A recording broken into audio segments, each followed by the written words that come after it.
Bonjour Marilyn, bienvenue dans le temple d'Almalaya. Je suis vraiment réjouie de passer ce temps avec toi, un peu un temps hors du temps que je m'accorde dans ce jardin ancestral qui est le jardin du Palais des Papes. Je vais pouvoir te montrer, je pense. Hop. Non, je vais faire un petit tour d'horizon. Et hop. Voilà, c'est un endroit assez calme et assez préservé où j'aime comme méditer en fait. Et loin de l'agitation de ce qu'on appelle la rentrée, qui pour moi ne fait aucun sens, je pense peut-être pour toi aussi. Pour moi, il y a des cycles, il y a des portails énergétiques, nos propres cycles aussi organiques. Et je pense que c'est à l'écoute de ça qu'il faut être plutôt que du collectif. Alors cet été a été très intense au niveau de l'énergie. Et autant intérieurement qu'extérieurement, c'est probable qu'il y ait aussi de grands changements pour toi. Et donc au printemps, j'avais mis en ligne pour faciliter nos passages comme une passerelle hors du temps, un sanctuaire. Il s'appelle Mythique. C'est un voyage vibratoire inspiré avec 5 archétypes du féminin sacré pour soutenir justement ces passages et bien m'en a pris parce que moi qui ai ouvert chaque porte une à une, j'ai à cœur maintenant de t'amener les visiter et il m'a fallu d'abord les traverser. Effectivement, je peux dire comme dans ma vie, c'est absolument tellement soutenant. Je remercie aussi les femmes qui sont rentrées dedans, qui ont fait confiance, qui ont témoigné aussi de leur intérêt, qui ont été touchées par ces énergies, par ces chants sacrés, ces chants médecine qui vont aller nous toucher vraiment cellulairement très profondément. C'est pas un voyage de confort peut-être, ce n'est pas un voyage de surface, c'est un retour à soi profond, comme pour réveiller les codes qui sont en nous et qui ont été probablement endormis. Donc c'est à la fois une initiation, beaucoup de transmission aussi, qui passe par moi, par ma voix, chanter, parler. Il y a aussi d'autres chants, intervenants, musique tout au long qui vont et sont vibrations, fréquences, hein, c'est de ça qu'il s'agit, qui vont faire comme un réalignement. C'est très en lien avec les chakras, chaque centre en fait, évidemment, qui fait référence à chaque archétype, chaque déesse qui est présente dans Mythique. Je me suis rendu compte en fait que j'ai toujours ouvert les portes en premier. Peut-être tu fais partie aussi de ces personnes-là. Et j'aime aussi suivre des personnes qui ont ouvert des portes que je n'ai pas ouvertes. En tout cas, dans Mythique, c'est probablement ce qui peut se passer pour toi. Les portes que j'ai ouvertes réinforment en fait. Et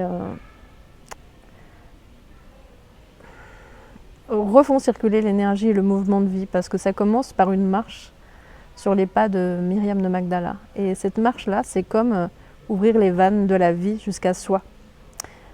Si tu entends ces méditations, canalisations, tu vas entendre mon souffle en fait.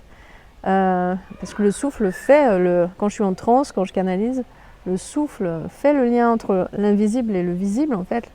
Le ciel, la terre, notre corps est le récepteur en même temps. À engrammer toutes ces mémoires. Et on ouvre donc cette première porte qui est, j'aime pas dire saut quantique, mais en même temps, c'est de l'ordre au-delà de la foi, comme une évidence qui va se rappeler à toi de où il est ton chemin vraiment, et où est-ce que tu as envie de danser aussi, où est-ce que ta vie a envie d'entrer dans cette danse qui est ta propre fréquence, ta propre signature vibratoire. En deuxième porte, il y a Marie. Et Marie, c'est bien sûr, là, on peut parler de la mère, de cette énergie d'amour inconditionnel. Et c'est encore quelque chose d'assez inédit qui est transcrit dans cette activation, qui va te permettre aussi à la fois de porter ce cône, de prendre soin du vivant, bien sûr, mais aussi de recevoir. Et ça, c'est important parce que peut-être si tu rentres dans ce voyage, c'est que ton chemin est peut-être intense, en tout cas demande de la puissance. Et donc la première porte aide à cet empuissancement, à reconnecter dans notre terre.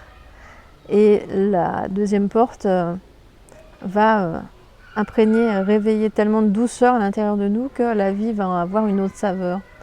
Alors c'est pas superficiel, c'est quelque chose qui va te soutenir toute ta vie, pour toujours en fait. La troisième porte, c'est Sekhmet, c'est vraiment cette femme debout qui est déterminée de ne pas abandonner ses rêves, de ne pas revenir en arrière quand elle a ouvert un chemin. C'est comme si au milieu de la traversée, elle continue sa traversée, elle ne va pas revenir en arrière.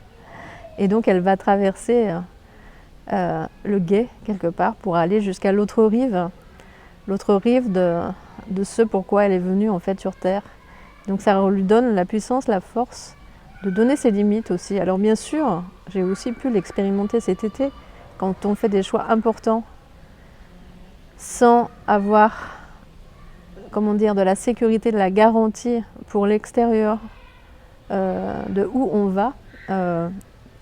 Notre entourage va réveiller des peurs, essayer de reprendre pouvoir sur nous, parce que c'est pas possible pour eux de soutenir ce changement. Donc ça demande d'encore plus de force. C'est pour ça que j'ai aussi proposé ça en ligne, avec un accompagnement one-on-one pour être avec toi pendant cette traversée, te soutenir, bien sûr, aller dans le sens du courant, de ton énergie, parce qu'il se peut qu'autour, il y ait du mouvement qui va contre en fait. Et on ne peut pas avancer à contre-courant, surtout quand on a pris des décisions très, très fortes.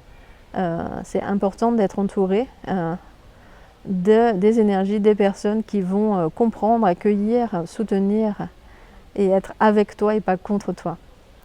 La quatrième porte, c'est une voie de sagesse, Kuan Yin. Kuan Yin, c'est tellement difficile à décrire. J'en ai réécouté un bout cet après-midi, j'étais à nouveau bouleversée par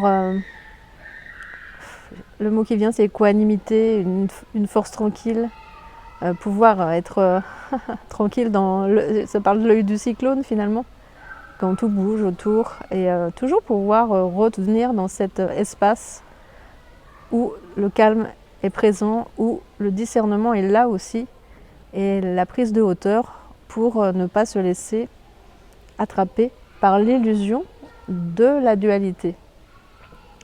Et la cinquième porte parle de notre incarnation à nouveau, dans le sens de la richesse. Et richesse dans le sens plus de notre humanité, quand on a fait peau neuve, quand on s'est, non pas débarrassé, mais affranchi de nos conditionnements, de tout ce qui encombre, même au niveau matériel. Quelles richesses sont là. Et plus en fait tu vas peut-être réduire, en tout cas canaliser dans le sens de qu'il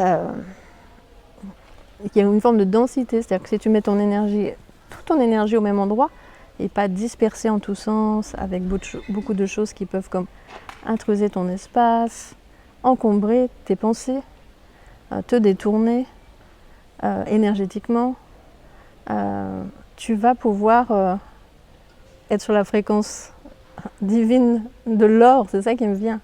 Et la richesse, c'est au niveau du cœur, bien sûr, de nos relations, de la sororité, de la fraternité, de la beauté, de l'amour incarné.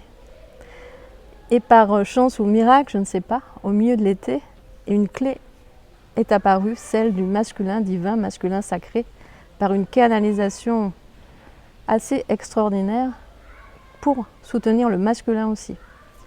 Le masculin, c'est bien sûr l'homme, pour qu'il reprenne sa place de gardien du vivant également aux côtés des femmes. Les femmes ont beaucoup cheminé. Ils ont travaillé aussi sur tout leur espace sacré au niveau de l'utérus. Il y a beaucoup de rituels d'accompagnement, de bénédiction. Elles ont compris en fait qu'elles portaient des mémoires aussi qui ne leur appartenaient pas forcément, et que tout ce qui avait été traumatique et les mémoires d'abus est un frein aussi à leur expansion. Et donc il y a beaucoup de process de guérison. Et moi j'ai accompagné beaucoup d'hommes pendant de nombreuses années dans un espace sacré. Et j'ai pu transmettre, après cette canalisation, donc il y a un espace d'intégration, j'en ai pas parlé, sur Telegram où on peut se déposer. Et dans cette canalisation pour le masculin, il y a beaucoup de pratiques en fait proposées justement pour guérir les mémoires des lignées d'hommes qui sont par exemple de la violence, de l'abus, etc. Pour revenir à une puissance saine et des relations authentiques et saines, ce à quoi aspirent les hommes et les femmes d'aujourd'hui. Et donc ça, c'était la clé numéro 6 pour aboutir au 7e espace qui est bien sûr l'union sacrée, quand les polarités du masculin et du féminin se retrouvent en altérité, amoureuse, tendre, consciente et vivante et vivifiante, pour non pas tomber en amour mais s'élever en amour, grandir ensemble. Voilà, c'est un très beau parcours qui est en ligne, que tu peux processer soit en autonomie, soit donc dans un one-on-one, un canal privé avec moi, pour soutenir ton intégration. Pour le féminin aussi, il y a pour chaque porte des pratiques ancestrales très très belles aussi, qui sont proposées pour aller plus loin. Et c'est très très riche, pour chaque porte, il y a vraiment beaucoup de contenu. Si tu as envie, tu peux me contacter pour un appel visio et on peut voir ensemble quel sens ça aurait pour toi de cheminer dans cet espace qui s'appelle Mythique donc. Et aussi, si tu veux être en one-on-one, avec quelle porte tu souhaites travailler. Une femme m'a contactée récemment, elle avait besoin de plus donner ses limites, elle avait du mal à imposer finalement sa fréquence, à rester dans sa posture, dans sa souveraineté. Et c'est cette porte qu'elle a choisie dans l'intégration avec moi. Mais il y a d'infinies possibilités. Les hommes, bien sûr, sont bienvenus donc dans cette porte du masculin, qui concerne aussi les femmes, qui peuvent avoir aussi envie d'aller aussi reconnecter cette part en elles, bien sûr, et ne pas attendre qu'elle se manifeste à l'extérieur. Bien sûr, tout ce que tu vas manifester en toi, ou c'est très alchimiste comme processus, va bien sûr se produire ta réalité extérieure. Voilà, n'hésite pas à commenter, à me poser des questions, que ce soit en commentaire, que ce soit en MP, et à me contacter pour en savoir plus. Et puis, si ta curiosité est attisée, je serais enchantée de te les présenter finalement, une à une, ces portes, ces déesses. Et je suis très honorée de toutes les femmes qui ont déjà cheminé. Et si tu, homme ou femme, si tu as envie de processer dans cet espace sacré, j'en serais aussi très honorée et je mettrai toute mon énergie et ma présence pour toi aussi. Merci de ton écoute et puis d'étoiles sur ton âme. À bientôt.